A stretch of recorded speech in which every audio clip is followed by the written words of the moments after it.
मतलब तो मैं अपने कमरे में बहुत ज्यादा तो अच्छा होता है। बच्चों रिकॉर्डिंग ऑन हो चुकी है तो प्लीज बी प्रॉपर।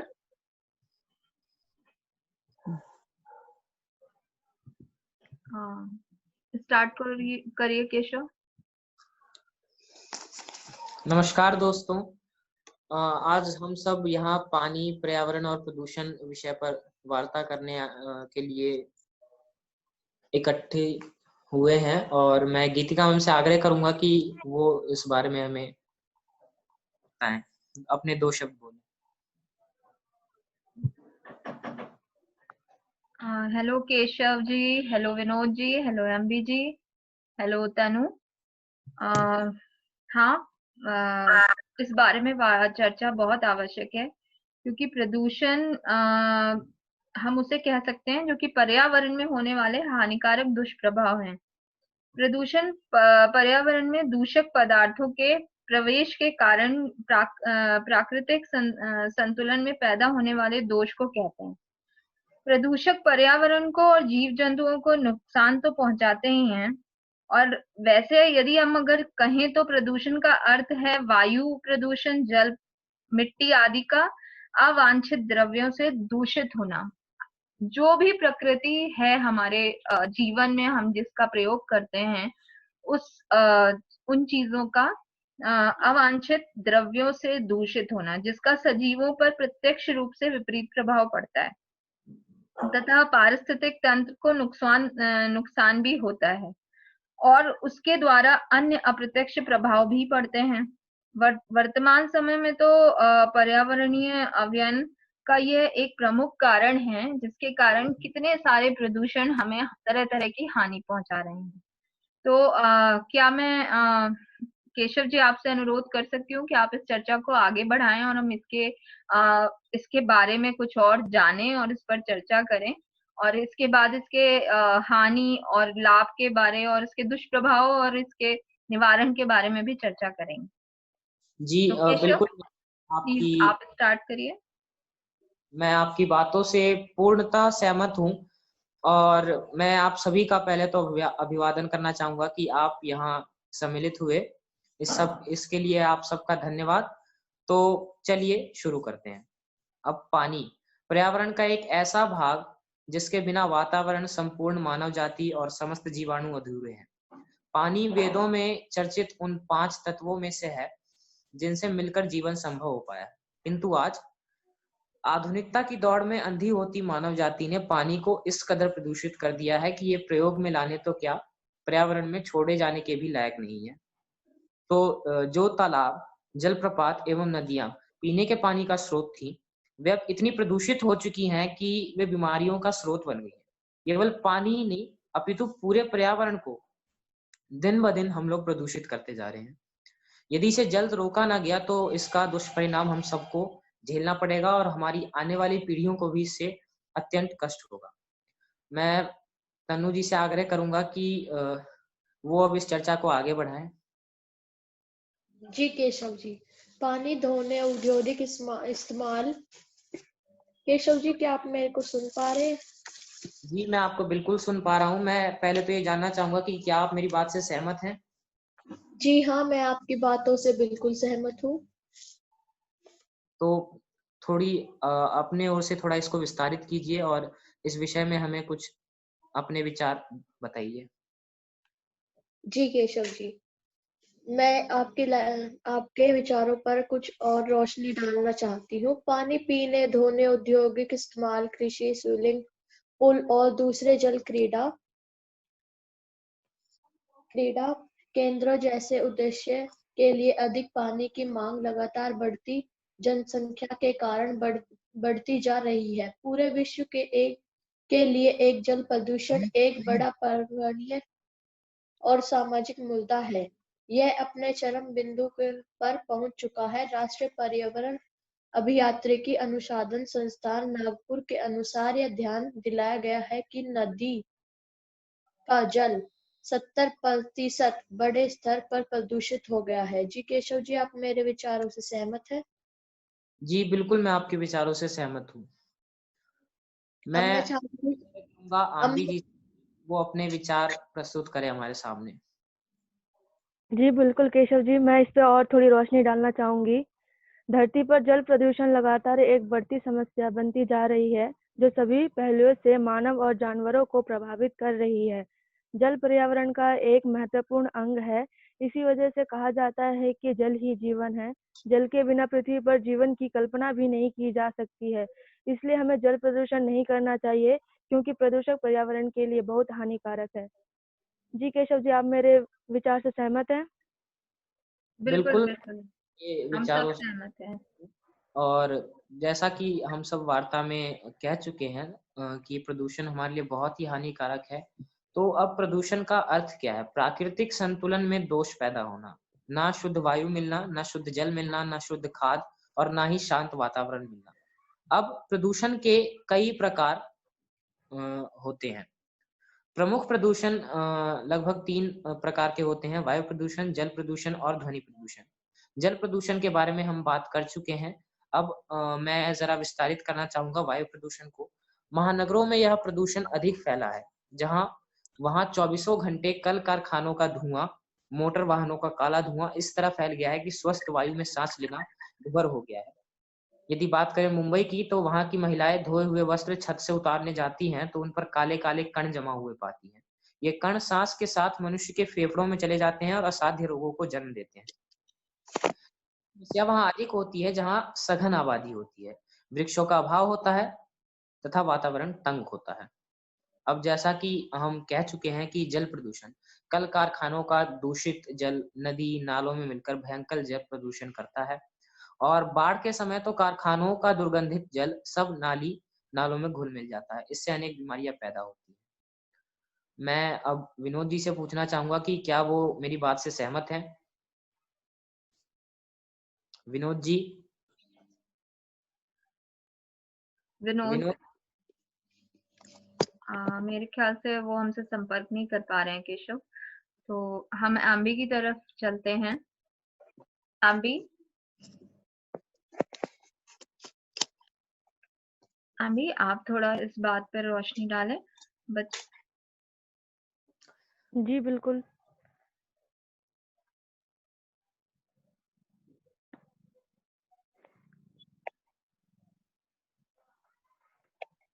वायु प्रदूषण हानिकारक धुआं के हवा से मिलने के कारण होता है, जिसे कि भिन्न स्रोतों से वाहन के कणों के निकास, कारखानों, कचरों और खेत में जलने से और निर्माण स्थलों से भी कण निकलते हैं। वायु प्रदूषण मनुष्य में कई बीमारियों का बड़ा कारण है। ये मानव शरीर और हृदय प्रणालियों को प्रभावित करता है और आंखों और शरीरों के अन्य अंगों को भी प्रभावित करता है। वायु प्रदूषण के कारण हर साल लाखों लोग मारे जाते हैं। हमें वायु प्रदूषण पर अंकुश लगाने के लिए कड़े कदम उठाने की जरूरत है और हमें सांस लेने वाली वायु की गुणवत्ता में सुधार की जरूरत है। जी, आप मेरे विचारों से सहमत हैं? जी आम्बी जी, आपने बड़े ही बढ़िया तरीके से विस्तृत किया है इस विषय को। मैं विनोद जी से पूछना चाहूंगा कि क्या वो आम्बी जी की बातों से सहमत हैं? हाँ जी केशव जी। विनोद जी ने कहा कि वो इनकी बातों से सहमत है। तो आपकी अब बात। तन्नू जी से आग्रह करना चाहूंगा कि वो इस विषय पर थोड़ा और विस्तारण करें, अपने विचार प्रकट करें। तन्नू जी। जी केशव जी।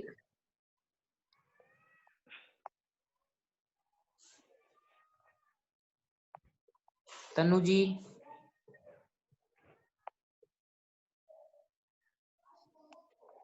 जब शुद्ध ताजी हवा धुआं वैशाली गैसों, मोटर वाहनों से मिला और कारखानों आदि के कारण प्रदूषित होती है तो उसे वायु प्रदूषण कहते हैं। इन उत्तवर्कों के रासायनिक और खतरनाक गैसें निकलती है और वायु में मिलकर वायु प्रदूषण का कारण बनती है। वायु प्रदूषण एक ऐसा प्रदूषण है, मुझे लगता है, जो हमें बहुत नुकसान पहुंचा रहा है। जी पिछले 2 सालों से हम इस बात से बहुत ज्यादा वाकिफ हैं और इस बात पे कई कड़े नियम भी लागू किए गए थे। मास्क पहन के लोग निकल रहे थे। कोरोना से पहले भी ऐसा हो चुका है। पिछले साल भी जो दिवाली के नवंबर के आसपास का समय होता है, उस समय वायु प्रदूषण में बहुत अधिकता पाई जाती है, क्योंकि किसानों द्वारा जो फसल जलाई जाती है, उसके अलावा दिवाली के पटाखों से भी काफी वायु प्रदूषण फैलता है। मुझे लगता है हमें क्या करना चाहिए इस चीज पर? क्या आप लोग इस बात पर कुछ रोशनी डालेंगे जी मैम, बच्चों? प्रदूषण के निवारण पर हम आए उससे पहले मैं आप सबको ध्वनि प्रदूषण के बारे में बताना चाहूंगा।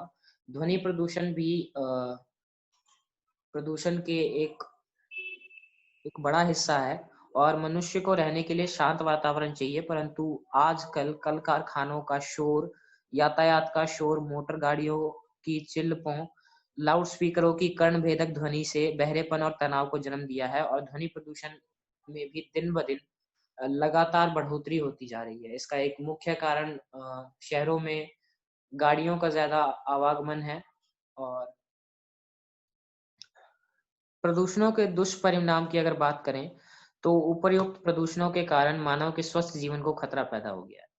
खुली हवा में लंबी सांस लेने तक को तरस गया है मनुष्य। गंदे जल के कारण कई बीमारियां फसलों में चली जाती हैं, जो मनुष्य के शरीर में पहुंचकर घातक बीमारियां पैदा करती हैं।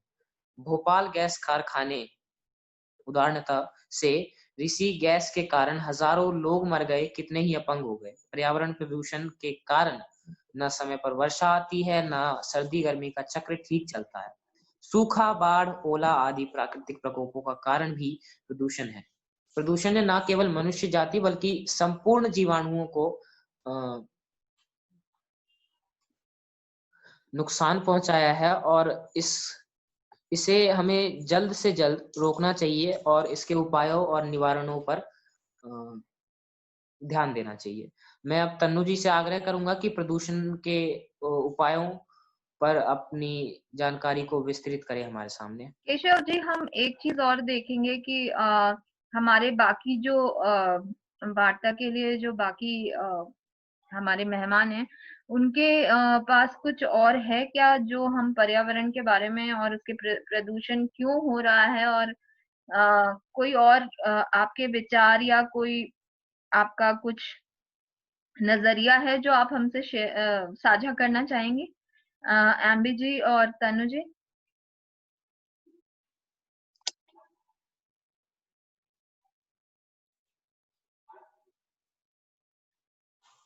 एम्बी जी, तनु जी, मैं आपसे फिर पूछना चाहूंगी कि आपको मेरी आवाज आ रही है?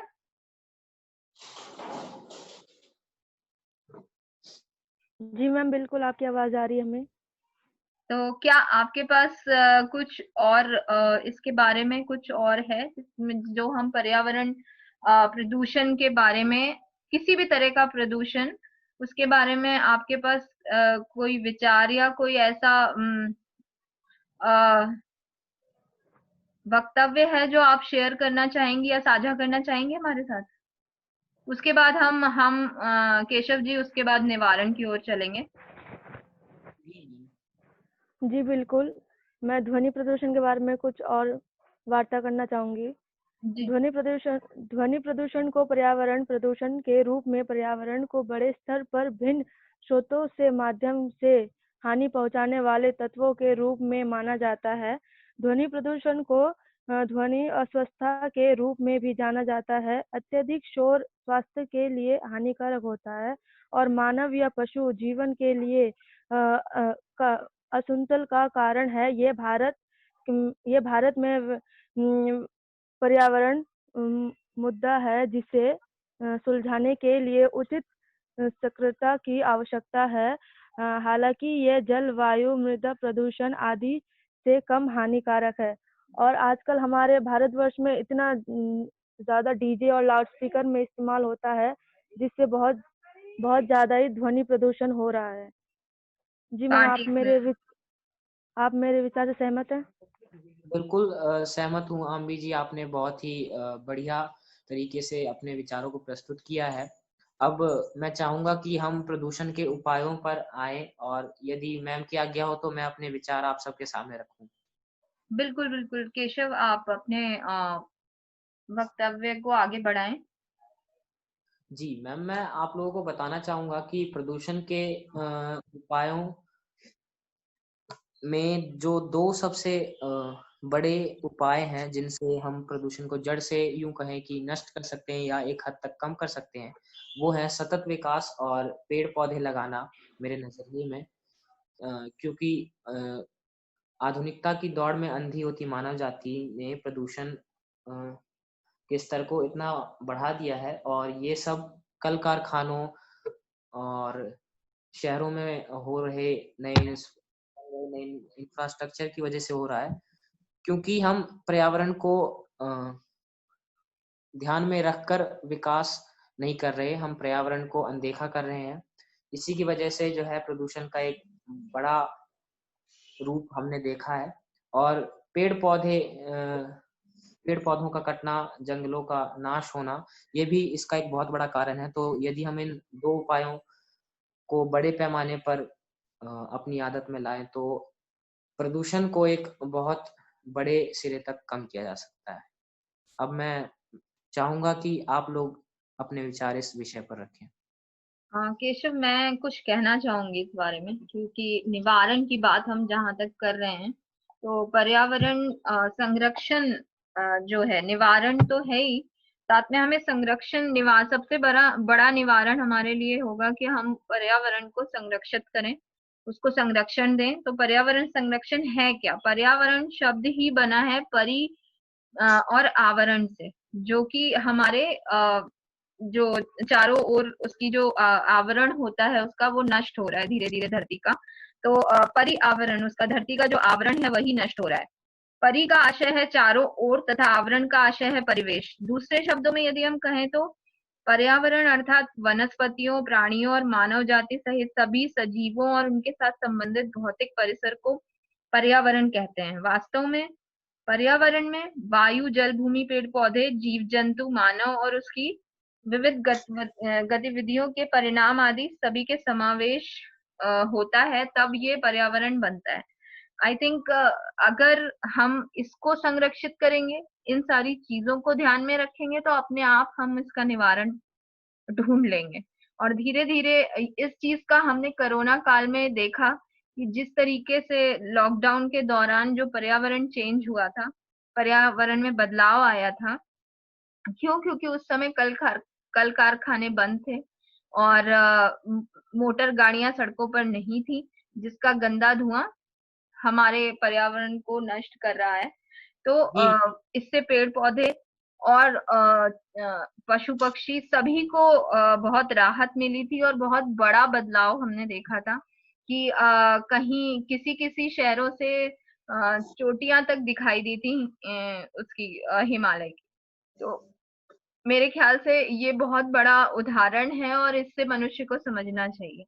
तो निवारण के बारे में मैं और बहुत कुछ आप लोगों से बात करना चाहूंगी, और आप लोगों के क्या विचार हैं ये भी मैं जानना चाहूंगी। केशव ने अपने विचार व्यक्त किए, अब मैं एम्बी जी से अनुरोध करूंगी कि वो इस बात को निवारण को आगे बढ़ाएं। तनु जी, आपके भी विचार हम जानना चाहेंगे एम्बी जी के पश्चात।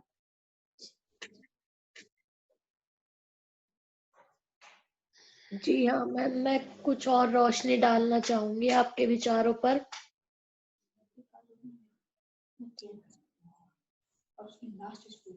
हाँ तनु जी, आप बता दीजिए, क्योंकि एम्बी जी का आई थिंक कनेक्शन थोड़ा सा वीक है। एम्बी, आप रेडी करिए अपना, आप चेक करिए अपना कनेक्शन, मे बी कुछ प्रॉब्लम होगी। तनु जी, आप आगे बढ़ाइए इस चीज को, फिर एम्बी आपको कंटिन्यू करेंगे। जी हाँ, मैं आपके विचारों पे थोड़ा और प्रकाश डालना चाहूंगी। पर्यावरण की सुरक्षा से ही प्रदूषण की समस्या को सुलझाया जा सकता है। पर्यावरण शब्द से दो शब्द के मेल से बना है, परि प्लस आवरण। कि हम अपने पर्यावरण को ही असुरक्षित कर दे तो हमारी रक्षा कौन करेगा? इस समस्या पर यदि हम आज मंथन नहीं करेंगे तो प्रकृति असंतुलन स्थापित करने के लिए स्वयं कोई भयंकर कदम उठाएगी और हम मनुष्य की शक्ति के बाहर की बात होगी। प्रदूषण से बचने के लिए हमें अत्यधिक पेड़ लगाने चाहिए। प्रकृति में मौजूद प्रकृति संसाधनों का अंधाधुंध दोहन रोकना होगा। हमें प्लास्टिक की चीजों के इस्तेमाल से परहेज करना होगा। कूड़े कचरे को इधर-उधर ना फेंकें। वर्षा के जल या संचय करते हुए भूमिगत जल को सुरक्षित करने का प्रयास करें। पेट्रोल, डीजल, बिजली के अलावा हमें ऊर्जा के नए स्रोतों पर भी ऊर्जा के विकल्प ढूंढने होंगे। जी हमें बिल्कुल। उनको सही ढंग से अपनाना है ताकि प्रदूषण ना फैले। सबसे अहम बात यह है कि हमें मनुष्य को बचने के लिए सकारात्मक सोच रखनी होगी तथा निस्वार्थ होकर पर्यावरण प्रदूषण से बचने के लिए कार्य करना होगा। जी, आप मेरे विचारों से सहमत हैं? जी बिल्कुल जी, मैं आपके विचारों से पूर्णतः सहमत हूँ और आपने एक बहुत ही महत्वपूर्ण बिंदु हमें बताया जिसे अब तक हम भूल रहे थे कि हमें प्लास्टिक की चीजों का बहुत ही कम इस्तेमाल करना है और पेट्रोल और डीजल जैसे ईंधनों के अलावा भी दूसरे नए ईंधनों का संचार बढ़ाना है जिससे कि पर्यावरण प्रदूषण कम हो। मैं अब आम्बी जी से आग्रह करूंगा कि वो अपने विचार इस विषय पर रखें। आम्बी जी। जी केशव जी, बिल्कुल। मैं इस पर और थोड़ी रोशनी डालना चाहूंगी। हमारे आसपास के प्रत्येक संसाधन की वजह से हमारा जीवन संपूर्ण होता है, या ये कह सकते हैं कि हमारा जीवन बिना प्राकृतिक संसाधनों के असंभव है। धरती पर जीवन के आलन पालन के लिए पर्यावरण प्रकृति का उपहार है। वह प्रत्येक तत्व जिसका उपयोग हम जीवित रहने के लिए करते हैं, वह सभी पर्यावरण के अंतर्गत आते हैं, जैसे कि हवा, पानी, प्रकाश, भूमि, पेड़, जंगल और अन्य प्राकृतिक तत्व। हमारा पर्यावरण धरती पर जीवन को अस्तित्व में रखने के लिए महत्वपूर्ण भूमिका निभाते हैं। जी केशव जी, आप हमारे विचार से सहमत है? बिल्कुल, मैं आपके विचारों से पूर्णतः सहमत हूँ। मैं विनोद जी से पूछना चाहूंगा कि क्या आप आम्बी जी के विचारों से सहमत हैं, विनोद जी?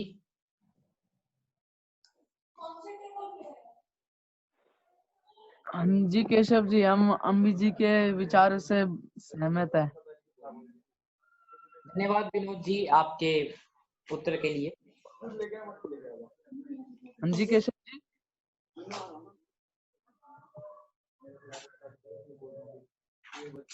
और मैं आपको बताना चाहूंगा कि विभिन्न प्रकार के प्रदूषण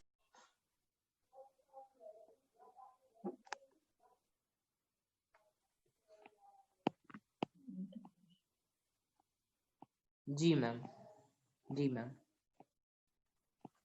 तो मैम, अगर ये कह सकते हैं कि मैम कि विभिन्न प्रकार के प्रदूषण से बचने के लिए चाहिए कि अधिक से अधिक पेड़ लगाए जाए, जैसा कि मैंने बताया, और हरियाली की मात्रा अधिक हो। सड़कों के किनारे घने वृक्ष हों, आबादी वाले क्षेत्र खुले हों, हवादार हों, हरियाली से ओत-प्रोत हों, कल कारखानों से को आबादी से दूर रखना चाहिए और उनसे निकले प्रदूषित मल को नष्ट करने का सोचना चाहिए, उसके बाद उसे पर्यावरण में छोड़ना चाहिए। इन उपायों से हम प्रदूषण का निवारण कर सकते हैं और उसे एक हद तक रोक सकते हैं। अब मैं बिल्कुल। आग्रह करूंगा तन्नू जी से कि वो अपने विचार इस विषय में प्रकट करें।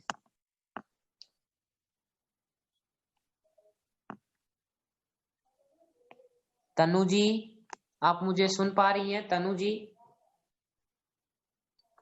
जी केशव जी, मैं आपके विचारों पर थोड़ी सी और रोशनी डालना चाहूंगी। जी बताइए तन्नू जी, क्या कहना चाहती हैं आप?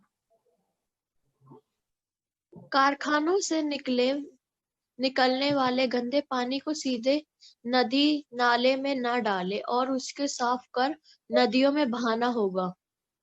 यातायात के विभिन्न साधनों का प्रयोग जागरूकता के साथ करना होगा। अनावश्यक रूप से हॉर्न का प्रयोग न करना, अत्यधिक शोर उत्पन्न करने वाले वाहनों पर रोक लगाना, जब जरूरत ना हो तब इंजन बंद करना, नियमित रूप से गाड़ी के सिलेंसर की जांच करवाना आदि बातें धुएं के अत्यधिक प्रसार को नियंत्रित कर सकती है।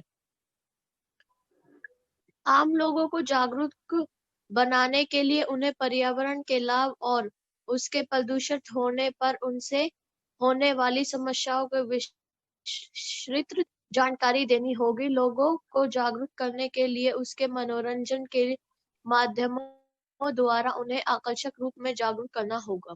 यह काम समस्त पृथ्वीवासियों को मिलकर करना होगा ताकि हम अपने उस पर्यावरण और प्रदूषित होने से बचा सके जो हमें जीने का आदान प्रदान करता है। प्रदूषण चाहे किसी भी प्रकार का क्यों ना हो, हर हाल में वह मानव पर समस्त जीवधारियों के साथ साथ जड़ पदार्थों का भी नुकसान पहुंचाता है। आप सब मेरी बातों से सहमत हैं? जी बिल्कुल, सब आपकी बातों से सहमत हैं, पूर्णतः सहमत हैं, और बहुत ही महत्वपूर्ण बिंदु आपने हमारे सामने प्रस्तुत किए।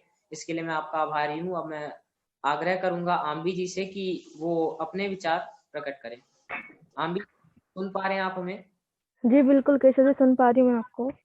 पर्यावरण की रक्षा के लिए प्रदूषण की दर को कम किया जाना चाहिए। वायु, भूमि और जल प्रदूषण को नियंत्रण में रखने की आवश्यकता है। हमें पर्यावरण की सुरक्षा सीखने की शुरुआत करनी चाहिए, जैसे कि जंगलों की सुरक्षा करना, ज्यादा से ज्यादा पेड़ लगाना और जानवरों की रक्षा करना। जी केशव जी, आप मेरे विचार से सहमत हैं?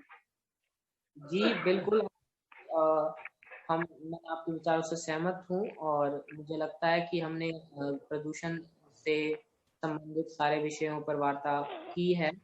जैसे बहुत सारी चीजें हैं, बहुत सारे और भी बिंदु हैं जिस पर अभी हमें आना बाकी है, परंतु समय की भी एक सीमा है। तो उसकी वजह से हमें ये वार्ता अपनी समापन पे लानी पड़ रही है। तो जरूर हम इस पे कार्य भी करेंगे मिलकर, कि हम अपने जो जितनी भी चीजें हमने बात की हैं, हम उसको छोटी सी जगह में, जहाँ पे हम इकट्ठे रहते हैं, जो कि हमारा विद्यालय है, वहां पे हम इसके लिए कुछ कर पाए। तो समय हमें ये अवसर जरूर देगा, और हम जरूर इसके लिए अपने आने वाली पीढ़ियों को, अगर हम जागरूक हैं, अगर आप बच्चे जागरूक हैं इसके बारे में, तो आने वाला समय बेशक ही पर्यावरण जो है प्रदूषण से रहित होगा, और हम लोग पर्यावरण संरक्षण में जो है सफल भी हो पाएंगे। तो मेरे ख्याल से आप लोगों का जागरूक होना, आगे की जो हमारी जनरेशन है, हमारी जो आने वाली पीढ़ी है, वो अगर जागरूक है तो आगे हम अपने पर्यावरण को संरक्षित रख पाएंगे। तो इस वार्ता को अब आप सबका धन्यवाद करके जो है समापन पे ले आए। जी मैम, मैं आपकी बातों से पूर्णतः सहमत हूँ, और कहना चाहूंगा कि आज समय की सीमा खत्म होने की वजह से हमें अपनी वार्ता को स्थगित करना होगा। आप सभी का अभिवादन करना चाहूंगा कि आप इस वार्ता में सम्मिलित हुए। धन्यवाद आप सबका। धन्यवाद।